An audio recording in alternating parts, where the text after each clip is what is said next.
Hey, what's going on, everybody? I'd like, thank you all for tuning in to the show. As always, I got a couple of my microphone murderers with me, Darnell and Tyler. I'm Trey, and we're coming your way with the 101st edition of the Don't Kill the Messengers podcast. First thing we got in store for you guys this week is UFC. We have UFC 222 happening this Saturday. Let's get right into it, man. Frankie Edgar was originally supposed to be Edgar versus Holloway, but just seemed like somebody just gonna get injured between these two. So Ortega had to step in for this fight. Darnell, just what are your thoughts on Edgar versus Ortega? I mean, it seems like this is a good late addition. Ortega, he's not really a big name, but yeah, I was just about to say, man.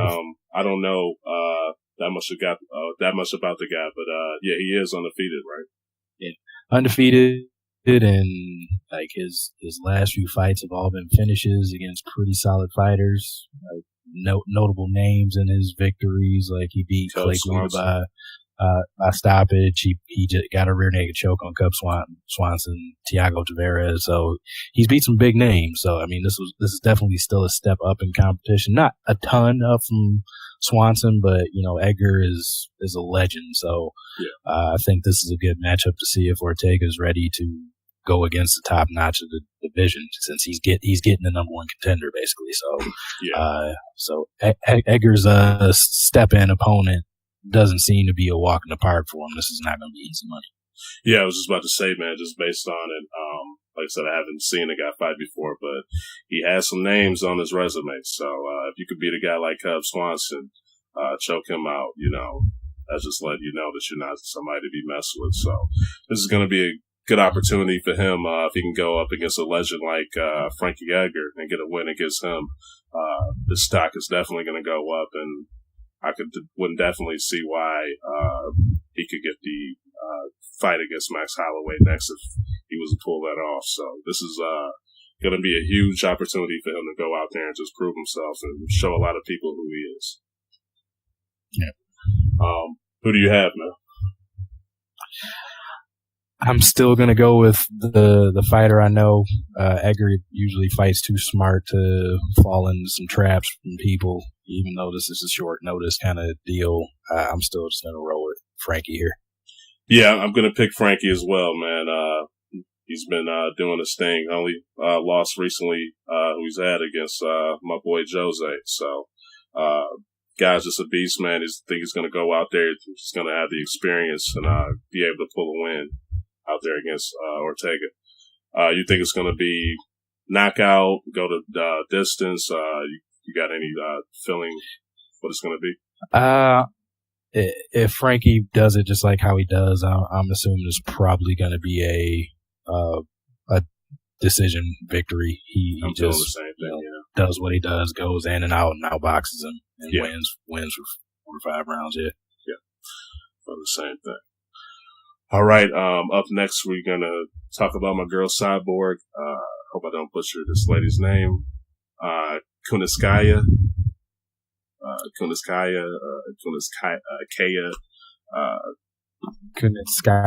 Yeah. You ever seen her fight? You know anything? I've seen some clips. I know she's the Invicta featherweight champion. She's not seemingly to be an unbeatable fighter by any means like that. She's lost the title fight just to get it back in August. Doesn't seem like I don't think she's had a fight since August from regaining the title there. So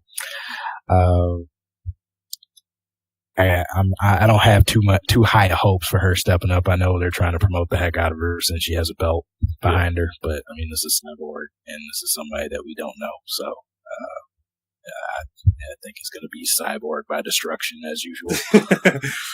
Yeah, great way to put it, man. I'm feeling the exact same thing. She's going to go up in there and she's going to finish this fight pretty quickly. She was tested pretty good against Holly Holm. Holly had a great chin and was able to last the whole fight, but I think she's going to go up in there and get a finish this time around. So I think Cyborg is going to do her thing. Just anything to add else to add for UFC, man? Before we move on, this does seem to be one of those cards where you, like, it could, like, it's not a high quality card as far as all the fights on it, but there are some that I think might be fun to watch, like Stefan Struve and Andrei Arlovsky. Yeah, that's one. Yeah, there. I'm very interested in that one. I think that's going to be interesting. Yeah, you got the magician John Dodson on the card. He's usually fun to watch, and then on the lower card, I'm interested in that CB Dalloway versus Hector Lombard fight too. So this one could be a fun card to watch. Just seeing who's on it, but it's not one that's probably gonna do big numbers. Yeah, I don't know that much about CB or Hector. Man, just what kind of captures your eyes about this one? It's an interesting matchup. Dalloway, he's an up and down fighter. He's been kind of a journeyman in the UFC. He's peaked up at the top of the 185 division, but just never got over the hump. Lombard's similar, very scary, dangerous fighter, heavy hands, but good jiu-jitsu as well, good wrestling. I just think it's going to be an interesting little scrap between these two veterans that I think will give the crowd something good. All right, be checking that one out for sure too. Yeah, it was last week, man. I was kind of just sitting down, just thinking. I was like, man, I haven't heard anything about my man Kevin Lee in a while, man. I wonder what's up with him. And this week, come find out, he's going to be fighting my other guy, Barboza. So I'm going to be looking forward to seeing those two when they can get it on, man. Just really looking forward to see what they could do, man. You had Kevin Lee had a potential to get the championship, and Barboza, he was right there to potentially be a contender for the championship. So these guys were right there, very close to getting a win in their last fight. So, well, not Barboza, he got destroyed, but they were just right there to potentially get a good win in their last fight that could have helped at a grid just help boost up their resume, I should say. But that's just going to be a good, interesting fight, man. I'm going to be looking forward to see when the date's going to be set between those two. This should be a fun one to watch for sure. But all right, man. Anything else for UFC? So like I said, a card that I don't think will do numbers, but hopefully it's as fun as some of the fights that are on it can be. Right. Okay, up next we're about to get into some NCAA basketball. First thing is a must that we touched on about this probe that's been happening. Guys, what are your thoughts on this probe? I mean, it's big news. You got a lot of pretty much most of the big name schools now have been implicated in some way. When you dig into it, it's little like definitely they tried to use some of the name value of the schools to get some more pub from it, but now also it's getting a little weird because now ESPN's reporting on it is getting into question, like in regards to how they reported on the Arizona situation. And, it's gotten a little sensationalized without a lot of information being known. But it's big news. It could mean big things for the future of college basketball, but I think the reporters are actually getting a little bit ahead of the actual investigation. Yeah, I wonder how much it is that like someone wants to be the first to like report and take down the NCAA. You know what I mean? Like it comes like all these. Yeah, it's like all these media sources just want to be the first to pull the trigger so they can say they reported it first, which I totally get. That's what a lot of these, granted, that's the goal of reporting. You want to break a big story that puts you on the map as a reporter and all of that. But, what also puts you on the map as a reporter is reporting the wrong thing. So, it could definitely go both ways. The thing I think I find most interesting about it right now is, you get a lot of rumors that swirl around, but very, very frequently do we get cold, hard evidence. And getting Coach Miller from Arizona on a wiretap is unbelievable. And the fact that he is not, in my opinion, out of coaching is also unbelievable. Like, I kind of thought, as soon as that came out, Arizona was going to pull the trigger within hours. But, I guess they're kind of waiting to see what happens, see how it plays out a little bit. But I'm finding it interesting kind of on both ends. One, on the NCAA, that they're, clearing the names very quickly. Miles Bridges basically got cleared within 24 hours, paid a fine, if you will, $40. And I believe DeAndre Ayton, didn't he play the next game? Yeah. Yeah, so I find it very odd that they're clearing the names really fast while also trying to be like, well, we're the NCAA, and kind of still play the whole pure and innocent card. We can run our own investigation in a pure and correct manner, and all this and that. And I don't know. I'm kind of just finding conflicting messages coming out of the NCAA right now. Definitely can agree with that. Just when you had Stan Van Gundy come out, he was saying that the NCAA is just flat out racist. You had LeBron come out and say that it was just corrupt. You guys agree with them at all? Just what were your just thoughts on people saying it's corrupt, it's racist, or whatever, and whatnot? Do you guys agree with them to a certain extent or anything, or what? To an extent, I guess I would say yes. You always want to be kind of cautious when calling anything racist because that it brings up certain levels of things. But I could definitely see where SVG was getting at, because primarily those affected in college basketball, especially, are black males. So and he misspoke on it, but I think True came in as misspeaking because he said the NBA in talking about the NCAA. Yeah. But the NBA they're making the biggest stride off of this. They have this free minor league here in college basketball, even though they have the G League, but for the most part, they can use the NCAA college basketball system for these kids to come and get trained up, coached up by elite coaching staffs, have the elite training facilities that some of these better colleges have. So these kids come more ready-made after their year, 2 years that they stay in college, and they're more ready for the pros, and they don't have to do that work of training them up and putting money into them to do that, even if they were to join the G League or if they had a more robust type of minor league. And I put the NBA at fault for some of this. I know coaches and players are starting to step up, but I don't think you're going to see Adam Silver or anybody else in the NBA administration step up, because they know what they have going. They know that they have free labor going here to prepare their next crop of superstars, where, overseas, some of those players get to play pro sports when they're 18, 19, and that's their training. They get on the job training, but still get paid, not by the NBA. But we don't really have anything here, because the G League is not to that level. So instead, to get your name out there and to get seen, most of these kids have to go to a big name college, which, they have fun doing it, but we've gone over the issues of this. You have these kids that basically are working like dogs, training and practicing in the basketball sense. I know it's only for 8 months, 6 to 8 months or so. Basically, they're not staying a whole year, but you have the football side where they're staying 3 years.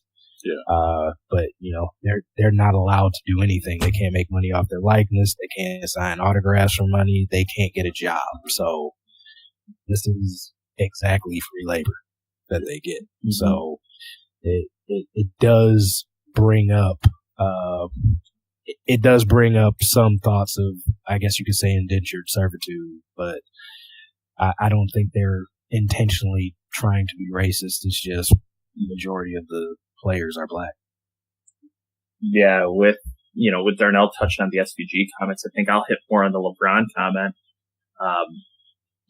Once again, I don't think the intent is corruption, but I think anybody who's into collegiate athletics has had the conversation, should they get paid or should they not? You could argue that there is corruption in the sense that, they're trying to squeeze every single penny they can out of these athletes.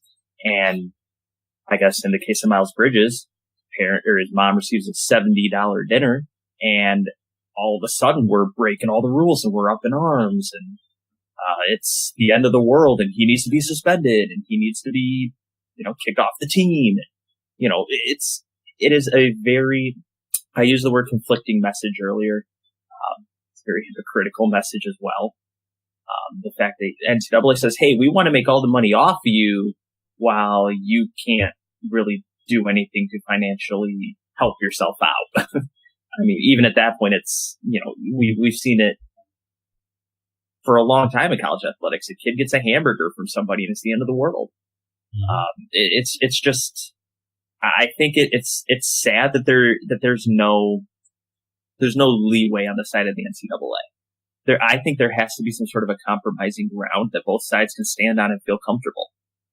I understand both sides of the argument in terms of should they be paid or should they not, but I still find myself wanting to land somewhere in the middle, because it's unbelievable how the NCAA can make billions of dollars and they get all upset when, something happens with one of the athletes. Even just talking to an agent gets you basically thrown out of collegiate athletics. And, I just wonder how long we're going to see these quote unquote scandals or probes go down, and the NCAA tries to stand around and be like, oh, well, we have clean hands and it's not our fault. It's, these athletes. And it's kind of like, well, it is kind of your fault. If we're not allowing the athletes to kind of form their own leg to stand on, are we actually helping these kids, or are we just setting themselves up to get caught, basically? Like, whether it's, the rumors of some of these athletes taking tens of thousands or taking $70, the only issue that I find with it is I also feel like the NCAA kind of plays a level of sin card. Like, well, this is greater than that, so the punishment's going to be different. One thing I have preached forever is, if there's a rule, let's stick to it. Like, I don't have a problem with it as long as we're consistent. And I hate seeing, well, this guy took, for example, $70,000, so we need to kick him out of the NCAA, but that guy took $20 and we're just going to let him slide if he can pay it back. It's like, well, I want to see there be a rule or there not be a rule. I don't want to see this waffling around with, well, we'll see some actions as greater than others, but, where I want to see the NCAA change is I want to see them probably give a little more leeway to some of the athletes, because I think it's ridiculous. They're freaking out over, a guy taking a dinner. Like, I think that's absolutely ridiculous. But, I also want to see them, gain some consistency. It's just, I hate seeing that, we can see a name that got brought up from, 4 years ago, and they act like they have no clue that this stuff's possibly happening. It's like, I've told people, if you don't think this is happening in college athletics, you live under a rock so far away that you literally have never talked to anybody in your life. Because you have to know that somewhere, somehow, this stuff's happening.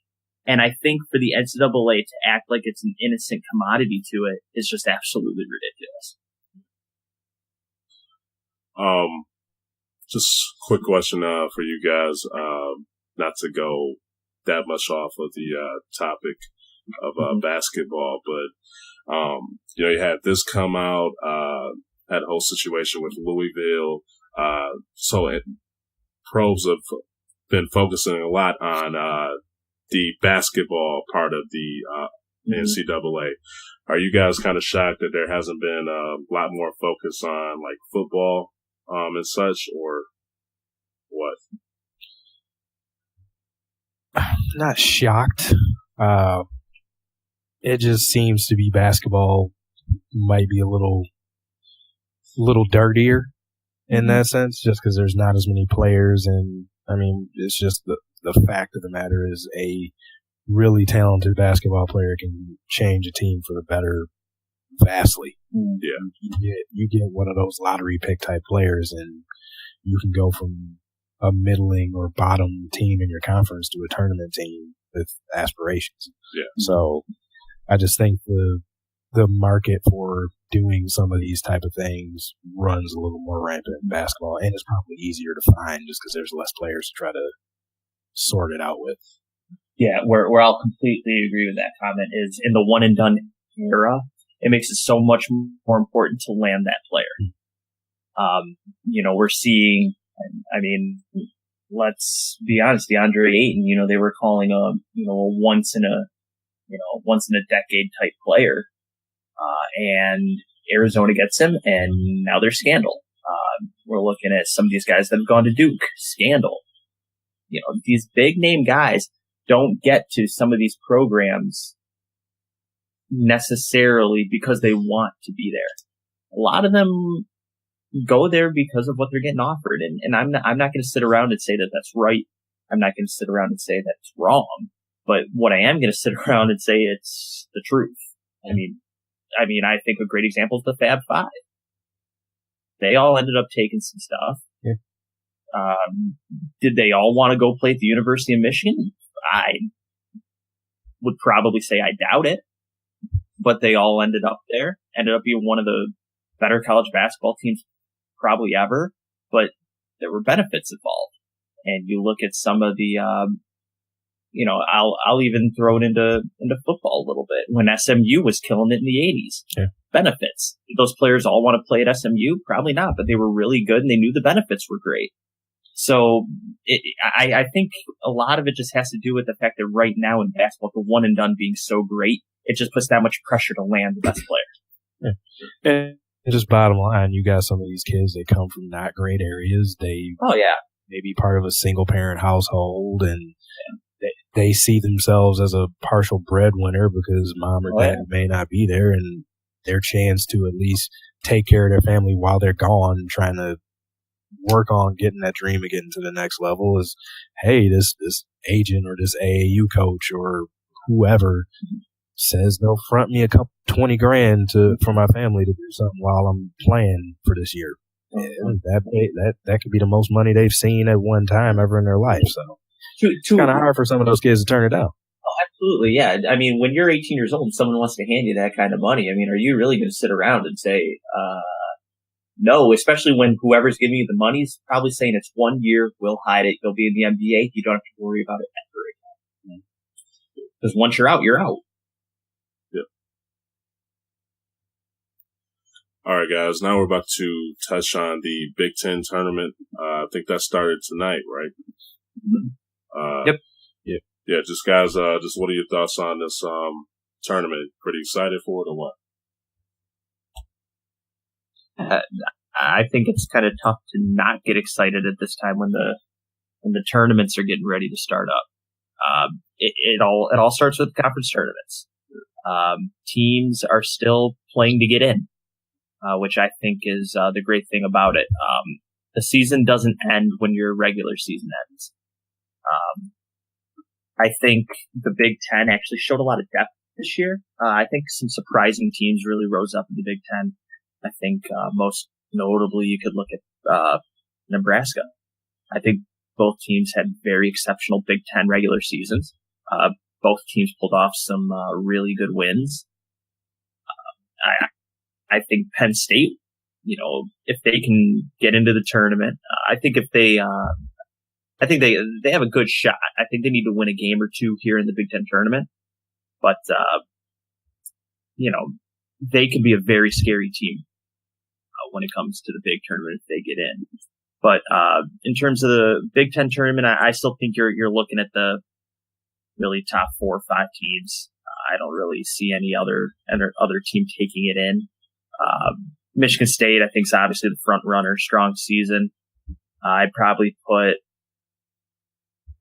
I'd probably put Purdue second. And then I'd probably throw Michigan third. I don't know. I think Michigan plays very well on neutral floors. Over Ohio State? But I'd put them over Ohio State.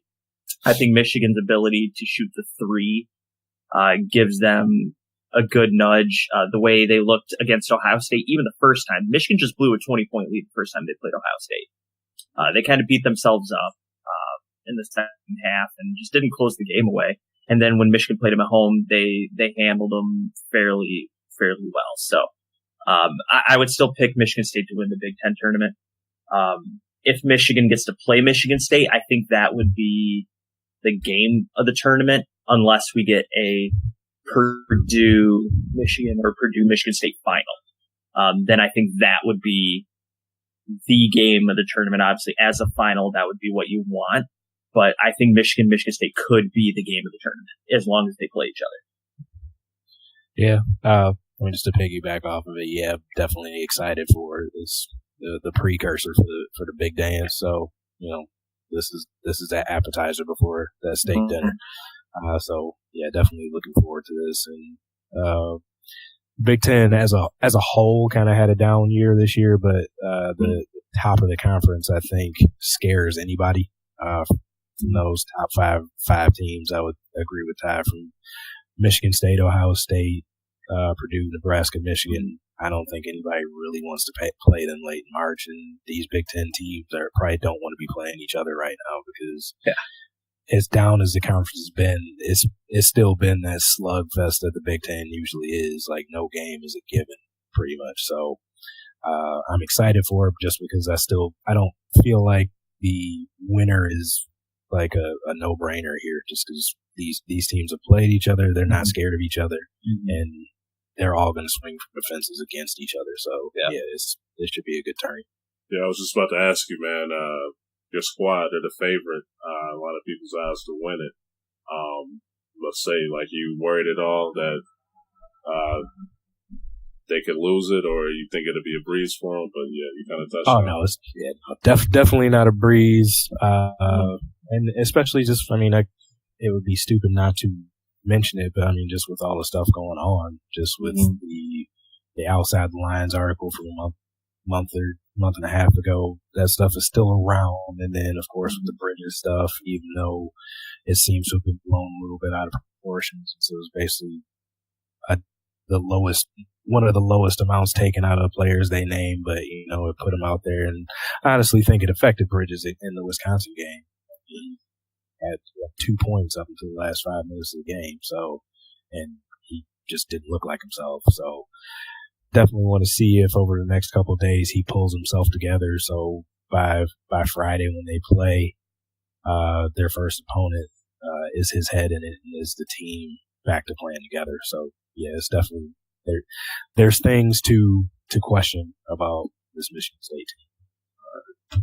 Talent wise, they should win, but they have other stuff, other factors. Yeah. All right.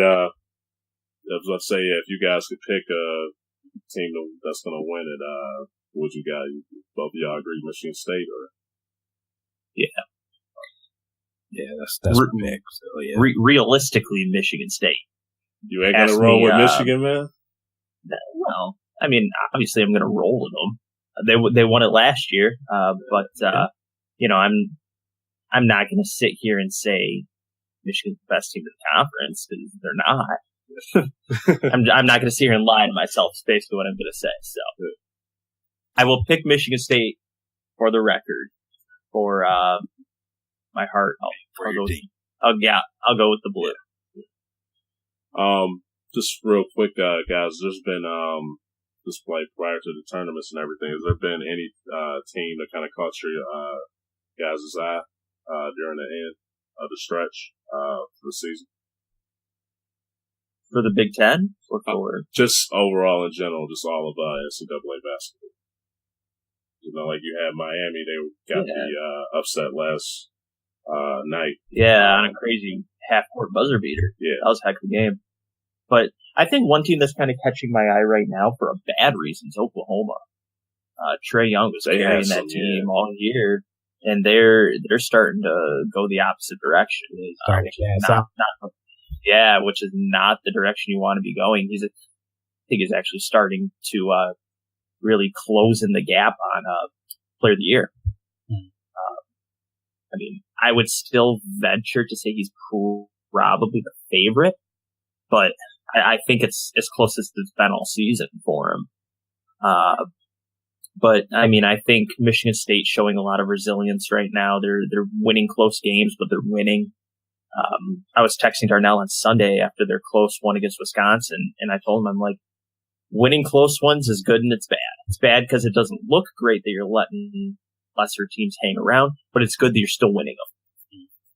So I think there's a lot to be said for winning close games, good opponents or not. But in terms of, I don't want to say anybody's really impressing. I can't say that there's one team out there that I think looks super good right now that looks kind of head and shoulders above everybody. I mean, Duke took a loss the other night. Like I said, Michigan State's keeping a lot of things close, but they're showing, I think, the most resilience. I mean, Purdue kind of took a couple steps backwards, and I was high on them 3 weeks ago. It's, one team I'm still impressed with, but has also kind of moved backwards a little bit is Texas Tech. I think they can be very dangerous in the tournament. If I had to give some advice this year, I think some of the mid-seed teams you're going to be looking at, I'm looking like probably 4 through 7. I wouldn't be surprised if we see 2 teams in that range make Final Fours this year. I wouldn't be shocked if we see definitely 1, if not 2. I wouldn't be surprised. I think that's where a lot of the I don't want to say surprise teams, but some of the stronger teams are that just kind of fizzled out a little toward the end and hurt their seeding. Yeah, I guess as far as this, I expected this to be a season where teams are going to be kind of closely. To get like there wouldn't be that team that's just looks like a juggernaut, but I do have to say the team that has caught my eye is the number 1 team in the country, and that's Virginia. I mean, at the beginning of the year, I would not have expected it to finish there. I mean, usually Virginia, you expect good defense, and they're a tough out. But there's some games where they've had a scoring punch this year. I mean, they're still not like an offensive spectacular by any means, but they found some offensive punch in some games, and they still are keeping that defensive intensity where you're lucky if you get above 60 on them. So they seem to have put something together this year, and that's kind of crazy to see for them because it's not normal. You usually expect them to lose somewhere between 7 and 9 games, but still just be tough in every game. But to only lose 2 games this year, I found that really impressive. Yeah, and just real fast, I'll touch on that. Yeah, I mean, I agree. I think, Virginia, just with their win-loss record, very impressive, but very good team. I'm not saying they're not, but we've had this conversation multiple times. Virginia's just one of those teams where visually they're not a lot of fun to watch. It's a slower pace game. They don't amaze you with what they do. They're just fundamentally sound. And it's always hard because you always forget about them because they're not flashy. They don't have, that player that's, being looked at for player of the year, or they don't have that player that's, the top 10 recruit. They're one of those teams that gets the guys that want to get it done and they hustle. So, but they're just one of those teams that never really catches your eye. All right, now we're about to go right into the NBA. Just to give your thoughts on this new Cavs team, man. Just what are your thoughts on it? I still want to say I'm surprised by the move they made. I don't think either of us saw them get rid of IT. Yeah. I get getting rid of Jay Crowder. We both knew he, when you play the same position as LeBron, you're going to kind of take a back seat anyway. Yeah. And they're literally, I don't want to say they're identical players because nobody's LeBron James, but, hit the every once in a while 3 aggressive, get to the rim. I think Crowder takes a few more mid-range jumpers, but, I think the move still is kind of surprising people. The players that I like that they picked up, one of them I know you like, Trey Jordan Clarkson. Yeah. Really good player. I like that. I also like that they got, Larry Nance. I think he's an up and coming player who's still proven himself. And I also really like Rodney Hood. I think he has a lot to prove. That was a good one. Yeah. Yeah. So, in my opinion, I like the team. I think they lack in depth still, but when you kind of try and go for, the quote unquote, the big 3 kind of a thing, that's what you lose. You lose depth. That's the first thing to go. Yeah. But I do think they did a good job getting youth, with Nance, Hood, Clarkson, George Hill's a veteran, but, I like him coming off the bench, like Jeff Green coming off the bench. I just wonder how long they're expecting to hold on to LeBron. And I'm not trying to jump ahead of us here. Yeah. But, they're constantly going for this win now mentality with LeBron. And I just wonder how long they're trying to hold on to that. Yeah. Because I think if you were not trying to hold on to that, I think they would have kept Isaiah Thomas. Yeah. I agree with you, man. I think they basically, I was shocked they got rid of IT. I feel bad for IT, man. I've never seen anything like it when you have a guy that's possible, MVP candidate for sure, but possible MVP, guy. And then the next year, he's getting traded, people just looking down upon him, just doubting him and everything. I was just like, wow. But, just feel bad for him in that whole entire situation. Yeah. But just, kind of like what you touched on, man, with the whole LeBron issue, they basically threw everything out except the kitchen sink, to just rebuild that team. And I think that was strictly pretty much for LeBron, because if they were going to continue to play like they've been, and kept those, the same roster that they had prior to the trade, I couldn't see LeBron, staying there. So I think it was pretty smart on them to kind of just get ready to pretty much just blow the whole entire team up, get rid of as much as they can, just bring some new faces in, to see if they can just click with LeBron, because I just think that was just good for them to have, those guys come in and possibly help him get to the, Eastern Conference Finals and possibly back to the, NBA Finals. I'm not going to say that they're the clear winners. I know a lot of people are, hyped up about this team since the trade. I'm not going to say that they're clearly going to make it, win the Eastern Conference Finals and go back to the finals, but I know a lot of people are hyping them up, but I can't say that, this team is not impressive, man. Those guys have been clicking, when they've been playing together. So it's going to be interesting to see. Just can't, count out, Toronto just turned it up, man. They just came. I know they were good, but they just went up to a whole nother level, man. And I think, I think it helps DeMar DeRozan's having a career year. Yeah. They're starting to get some of their young talent starting to turn it up. Yeah. They're finding depth. Serge Ibaka's playing better than he did last year. Yeah. So, a lot of their pieces are starting to come together. Yeah. I would still probably Cleveland over them in a 7-game series. Yeah. But I don't know that I would put Cleveland over Boston. Yeah. I feel the exact same way, man. And just with Toronto, if you look at history, man, for some reason, as good as a backcourt as they are, man, DeRozan and Kyle Lowry just cannot seem to get it together when it comes to playoff time. So hopefully this year that'll change. They'll be clicking on all cylinders, but we'll just have to see. And I really want to see what this Cleveland team, what it'll be like once the Beast Kevin Love get back, man, because he's been balling, having a spectacular year. So if he can come back in there, do his thing, and the people around him can still help and contribute to the team without having to worry about somebody faking an injury or doing all this other type of crazy garbage that was going on with the team prior. This team could really be something special, man. Yeah, absolutely.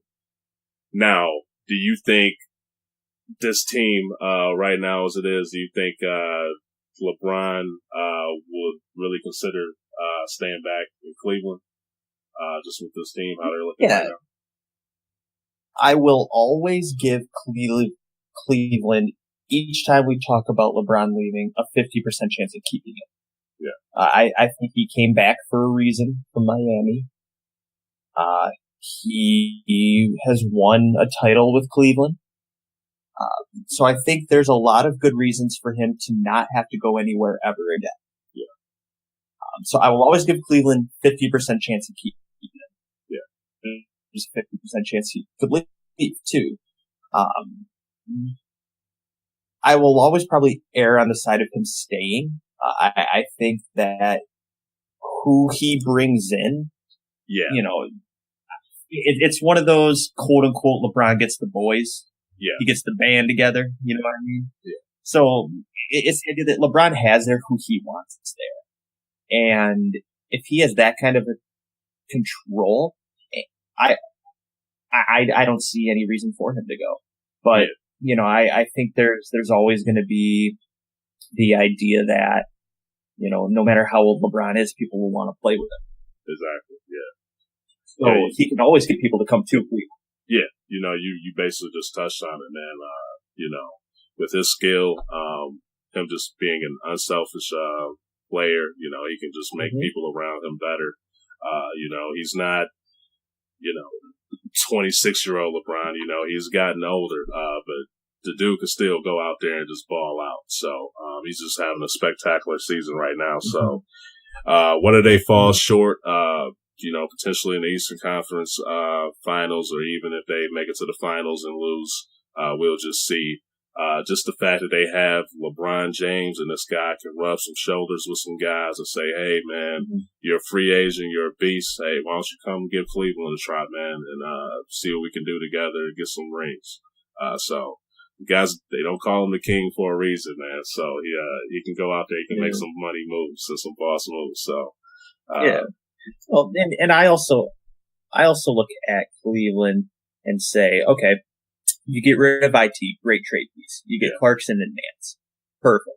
Yeah. Well, there's plenty of teams out there that would take Clarkson and Nance. The thing is, he still makes moves. They still make moves for guys that are good commodities. It's not like they're going for guys that nobody wants. I mean, they're getting good, talented players that they can turn around when they feel things are going south or whatever and still get value for it in return. So, I mean, it's not like Cleveland's put themselves in a corner and can't get out. It's just the idea here that I think, and just like you said it, LeBron's getting the guys that he knows can ball, and he's running with the hot hand. Yeah. Just say, real quick before we, switch it up, man. It was good to see, Dwayne Wade go back to Miami, man. It was also good to see him hit that game. It was also good to see him hit that game winner. Yeah. I don't, he was from Chicago, so I could see him potentially going there, but I just think the whole, thing just went wrong, between just him and, Riley. So it was good to see. I think just Miami, that's just, his place, man. Whenever you think of Dwayne Wade, you got to think of Miami. So I just think, man, it was just good to see him just go back to his home, man. I know it was probably tough for him to part ways with LeBron, just with them being great friends and the history that they have together with winning. But it was just good to see Dwayne Wade come back home.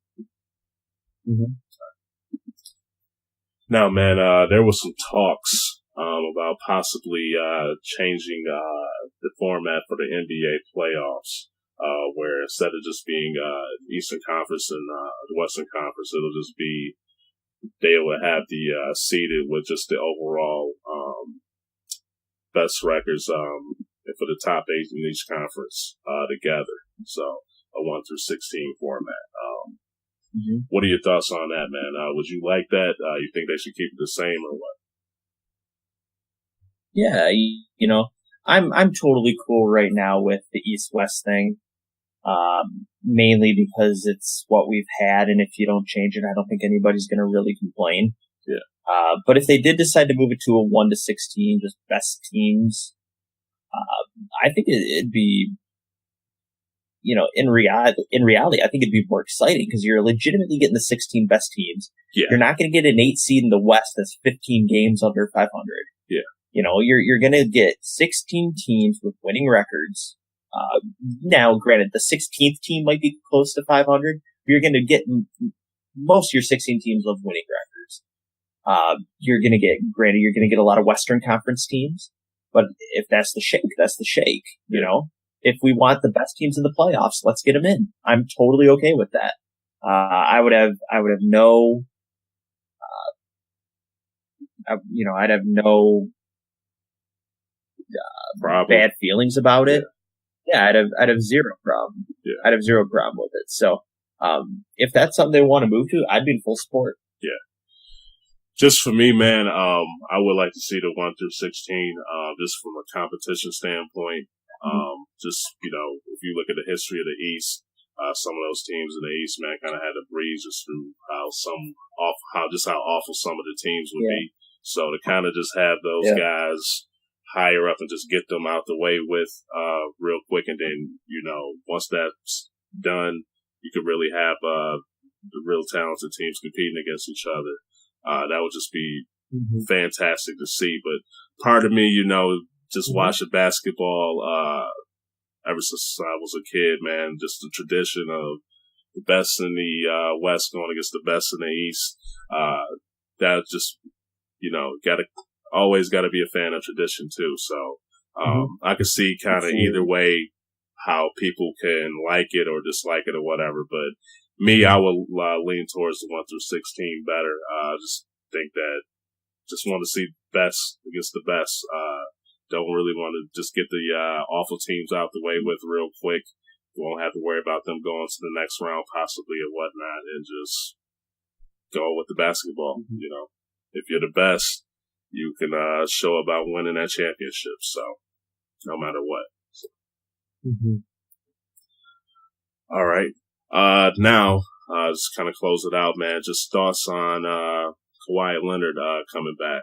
Just found this interesting with just the tension that the news outlets were saying that was going on between Kawhi Leonard and the whole Spurs organization. Now it's coming out saying he's aiming towards coming back in March. So just thoughts on that, man. You know, I think the thing is going for him is the Spurs are still a pretty good basketball team when he doesn't play. Yeah. Just, man, real quick, just shout out to Pop, man. Like, honestly, I can't even tell you the Spurs starting 5 right now, man. Like, it just really just shows how Pop, man, that guy can just go out there, man, and just get players that a lot of people never heard of. Like, who is that? Where he's from? And just have them go out there. When you talk about team basketball, you got to think about the Spurs, man. Like, nobody out there just, being selfish or anything like that, just jacking up, you know, stat boosts or anything like that. It's just 5 guys on the court just going out there getting the job done. And what he was able to do with a beast like Kawhi Leonard being out, really just shows his greatness, man. Didn't need anything else to show, period, anyway. But that was just spectacular. I completely agree. But go ahead. I completely agree.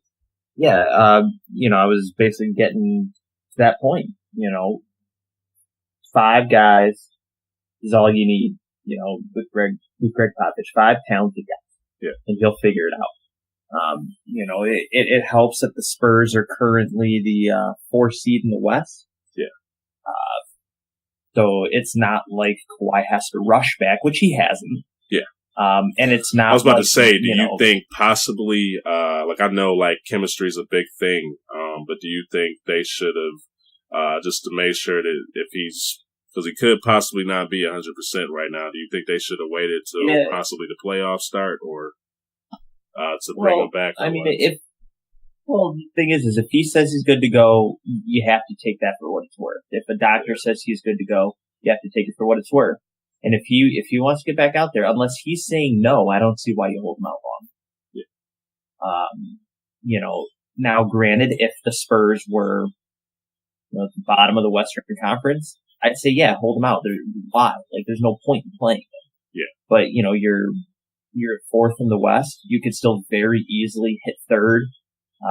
Between Golden State and the third seed right now, you're looking at 10.5 games. So I think their goal should be just land that third seed. Okay. Which they can very easily do. Yeah. And Kawhi Leonard, for it, you're going to need him for the playoffs. So the sooner they can get him back, it's only going to be better as long as he can, get his footing and be solid going into the playoffs. Yeah. Yeah. First of all, man, Kawhi is my guy, so it's always good to just see him on that court, man. But just one thing, if the media is true about the tension between, Kawhi and the Spurs, I don't know if it's settled or what, or if it's still ongoing. Just how would that just affect the team's chemistry overall? Will his problems with the Spurs, will it go to show out on the court, or what? So because the Spurs are already doing a pretty good job right now with the squad they got. For them to be in fourth place, that's pretty good. But yeah, my main concern just if he comes back, he still has any problems with the organization, will just show out on the court. We'll just have to see. Mm-hmm. Yeah, I'll just touch on that for a quick second. We don't know the extent of what this tension is, kind of just like you said. True. So it could really just be, they had a disagreement on something and just chose to see it differently. Yeah. For all we know, that's what it could be. And someone just says, "Oh, there's problems with San Antonio Spurs and Kawhi Leonard." Yeah. Anything to really ramp up free agency talks or trade talks, media outlets will do it. Yep. So there could be an issue, or there could not be an issue. And I think with Popovich, I don't think you're going to be allowed to see it on the floor. I think they'll be just fine once basketball starts to be played again. Yeah. You have a lot of time to talk about other things when you're not on the floor. Yeah. True. So, so once they get back on the floor, as long as they start winning, I don't see there being too big an issue. Yeah. All right, bro. You have anything else to add? No. NBA season's starting to hit that home stretch. Yeah. NCAA is starting to hit conference tournaments this week. Yeah. Just stuff's going to start getting really good really fast, and we'll have to get excited. Yeah. Should be fun. Just for me, shout out to Anthony Davis, man. That guy's good to just see, man, a big just going out there, just taking over like he is, man. The bigs kind of lost their touch in today's basketball. Everybody's trying to play small basketball, but for somebody his size to go out there, man, they can just grab you 30, 10, and he'll get 10 blocks if he wanted to with his skills, man. Just good to see, man. The dude's a beast. And Pistons need to turn it up a little bit too, bro. Disappointing. I don't know what the problem is with those guys, man, when they just have the talent and they just go on these loser streaks and stuff, man. It's just, I don't know what to say. Like they're playing Milwaukee. I have to see if they can, start, get away from this, 3-game losing streak if they can get this win against Milwaukee tonight, but they gotta. Well, it's not even the fact that they're losing. Like, they're losing by 20 points. Yeah. It's not even close. Yeah. I think I don't want to put blame on Stan Van Gundy because it's more than him. It's more than any one player. But that team's still a piece away. And like I said, I'm still curious to know if that piece is Reggie Jackson.